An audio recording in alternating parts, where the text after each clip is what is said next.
Good morning guys, আপোনালোকক good morning চবকে জনাইছোঁ দেই। এয়া মই আপোনালোকক মোৰ সৰু বাগানখনকে দেখুৱাই আছোঁ, কি ফুল আছে সেইটোকে ৰাতিপুৱা আপোনালোকক দেখুৱাই আছোঁ। আৰু এয়া ইমান ধুনীয়াকৈ ফুলি আছে। মই জেগাটো দেখুৱাই দিছোঁ। আৰু এইফালে আৰু মই আপোনালোকক এটা বস্তু দেখুৱাম দেই, আপোনালোকে চাই থাকিব। মই এয়া মোৰ গেটৰ পৰা মই ওলাই গৈ আছোঁ।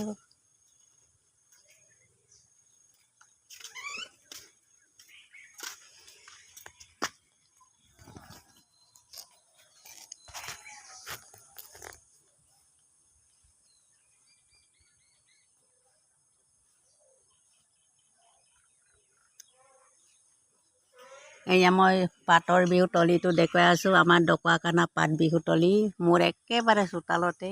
এয়া মই দোকান বনাই আছে, মই দেখুৱাই আছোঁ। ভিতৰখনো মই দেখুৱাই দিছোঁ আপোনালোকক। এয়া দোকানেই দোকান।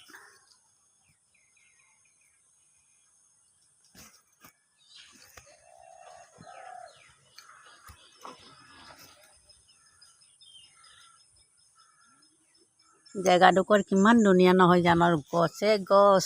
আপোনালোকে যোনে চাবলৈ আহিব মোৰ ঘৰত সোমাব, আৰু সেইকাৰণে আপোনালোকক দেখুৱাই দিছোঁ।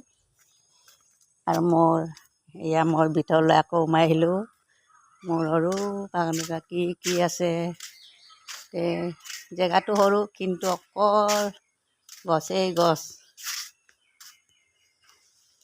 এইফালে মই দেখুৱাই আছোঁ মোৰ লিচু গছ। এইবাৰ প্ৰথম গুটি লাগিছে, সেইকাৰণে মনটো বহুত ভাল লাগিছে।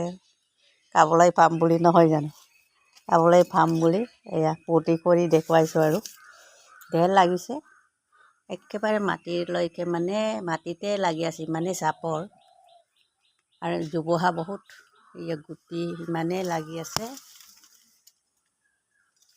আৰু ওপৰতো লাগি আছে। এয়া দেখুৱাই দিছোঁ আপোনালোকক। এইটোকে আপোনালোকক ৰাতিপুৱাই গুড মৰ্ণিং জনালোঁ। আৰু আপোনালোকে চাব আৰু বেয়া নোপোৱাকৈ।